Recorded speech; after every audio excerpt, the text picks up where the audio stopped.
Oke, kita bedah yuk topik yang satu ini. Dengar kata peraturan sekolah, mungkin yang kebayang langsung birokrasi yang kaku dan ribet ya. Tapi, coba deh kita lihat dari sudut pandang yang beda. Ini adalah sebuah sistem yang dirancang justru untuk membantu setiap siswa bisa dapat pendidikan yang terbaik. Coba bayangin skenario ini ya. Ada 31 anak, semuanya udah siap dan semangat mau belajar. Tapi kapasitas kelas yang resmi, yang ideal itu cuma untuk 28 siswa. Terus gimana dong? Apa sekolah harus nolak 3 anak gitu aja? Nah, ini dia yang bikin ceritanya jadi krusial. Ini bukan di kota besar yang banyak pilihan sekolah. Ini satu-satunya sekolah yang bisa dijangkau warga di situ. Sekolah berikutnya, jauhnya bisa puluhan kilometer. Jadi, menolak siswa itu, wah sama sekali bukan pilihan kan? Dilema semacam inilah yang sebenarnya ingin dipecahkan oleh sebuah kebijakan penting di dunia pendidikan kita di Indonesia.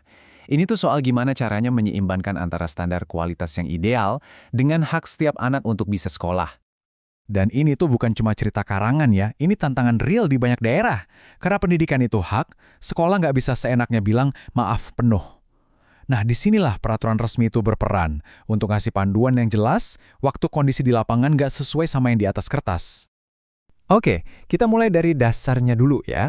Ada yang namanya kondisi normal.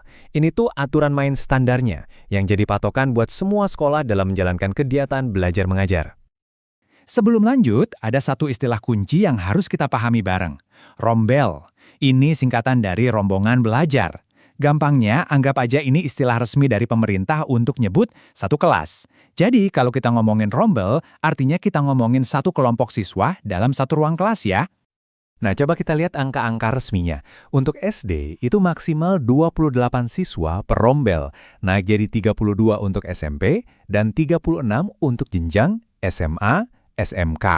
Angka ini tuh bukan asal-asalan loh. Ini semua udah dihitung biar setiap siswa bisa dapat perhatian yang cukup dari guru dan proses belajarnya efektif. Eits, tapi tunggu dulu. Masalahnya nggak cuma soal ngitung jumlah anak. Ada faktor lain yang penting banget. Contohnya, luas ruangan. Setiap siswa SD itu butuh ruang gerak minimal 2 meter persegi. Jadi kalau ruang kelasnya cuma 50 meter persegi, ya artinya kelas itu cuma bisa nampung 25 siswa, bukan 28. Masuk akal kan? Belum lagi soal ketersediaan guru dan anggaran yang cukup. Terus gimana dong nasib 31 siswa di desa terpencil tadi? Nah, disinilah sistem kita menunjukkan fleksibilitasnya.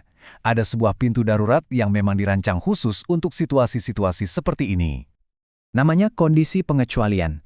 Ini tuh kayak kartu pengaman dalam sistem. Sebuah jalan keluar yang sah ketika kenyataan di lapangan, entah itu karena faktor geografi atau demografi, membuat aturan normal jadi mustahil untuk diikuti tanpa mengorbankan hak pendidikan anak. Nah, slide ini ngejelasin perbedaannya dengan gamblang banget. Pengecualian itu tujuannya untuk memastikan akses, bukan buat mengakomodasi popularitas. Jadi kalau satu-satunya SD di sebuah desa kebanjiran pendaftar, itu alasan yang sah. Tapi kalau ada sekolah favorit di kota mau nambah murid padahal sekolah tetangganya masih kosong, nah itu nggak bisa. Tujuannya pemerataan. Dan semangat ini tuh bukan asumsi loh. Ini tertulis jelas di dalam peraturannya. Kutipan ini menegaskan kalau tujuan utamanya adalah keadilan dan akses untuk semua anak, bukan cuma soal patuh pada angka di atas kertas. Tapi, dapat status pengecualian ini bukan cuma sekedar minta izin. Prosesnya formal dan ketat, berbasis data, biar nggak disalahgunakan. Ini sengaja dibuat nggak gampang. Prosesnya ada 3 langkah. Pertama, Dinas Pendidikan Daerah yang mengajukan usulan. Kedua, dan ini yang paling krusial, usulan itu akan diverifikasi silang sama unit di Kementerian pakai data pendidikan nasional yang namanya Dapodik. Nah, baru setelah datanya terbukti valid, di langkah ketiga, keputusan resmi bisa keluar.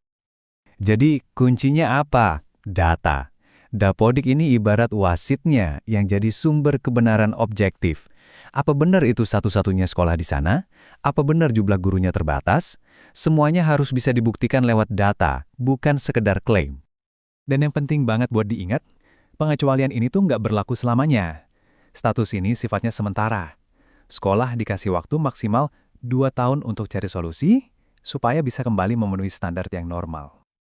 Oke, jadi kalau kita tarik benang merahnya, sebenarnya apa sih tujuan dari semua aturan yang kelihatannya rumit ini? Jawabannya sederhana, keseimbangan.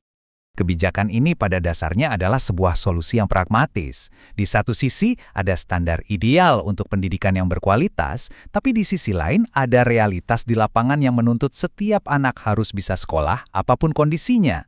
Nah, aturan ini mencoba menjembatani keduanya. Dan ternyata, logika yang sama juga berlaku buat jumlah total rombel atau kelas di satu sekolah. Sebuah sekolah nggak bisa sembarangan nambah kelas kalau nggak punya ruang fisik yang memadai.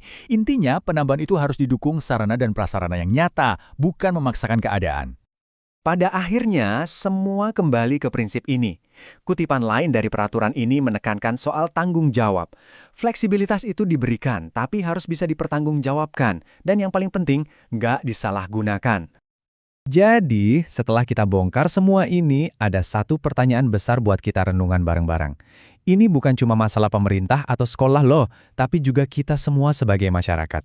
Bagaimana caranya di lingkungan kita, keseimbangan antara kualitas yang ideal dan akses yang nyata ini dijaga.